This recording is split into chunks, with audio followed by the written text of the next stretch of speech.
So this is my reflection for the Anatomy of Peace reading for this past day, and something I wanted to start out with was a point that was made in it about, am I inviting good?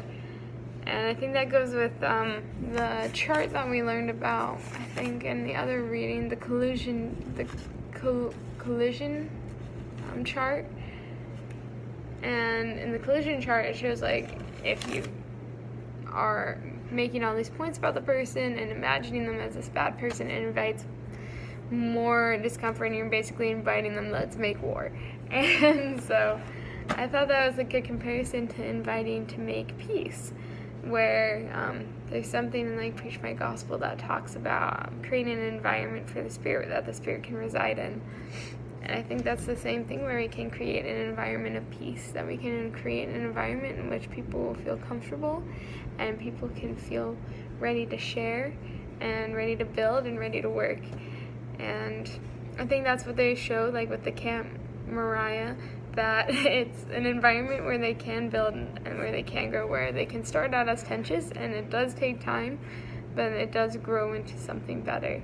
And building off of that is the, like, take off your shoes idea, where it was like, do what you need to take away ego and fear, where you might not, sometimes you might literally be taking off your shoes to make someone feel more comfortable, but bringing it down to their level, not down to their level, but bringing you both to the same level. That's better.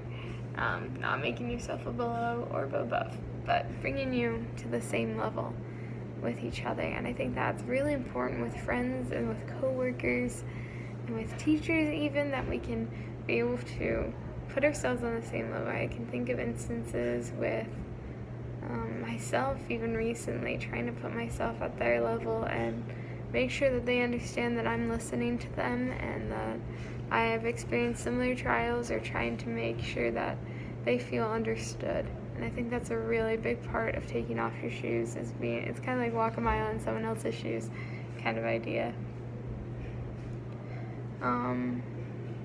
I think it takes a lot of care.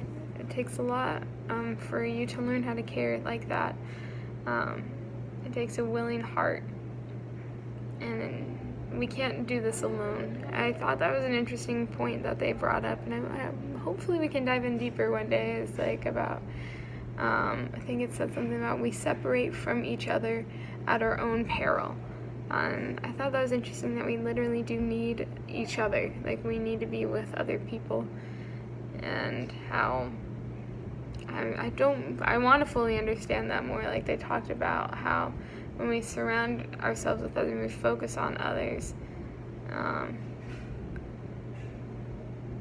and how even if we're surrounded by others, we can still be focused on our own pain. And I think that's a deeply thing that's in us, to kind of lick our own wounds while other people are hurting around us, that can help us heal, and we can help each other heal.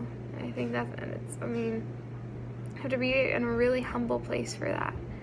But I am really grateful for that reading, for teaching that, and that gave me some ideas to get out of the box. I thought that was a really good analogy to break out of the molds of what you've been doing and to slow down most of all. I think that's some personal counsel I've gotten out of this, is to slow down and to maybe not try to act very quickly, but trying to look at what's going on around me and see what I can do to help. So I'm very grateful for this reading.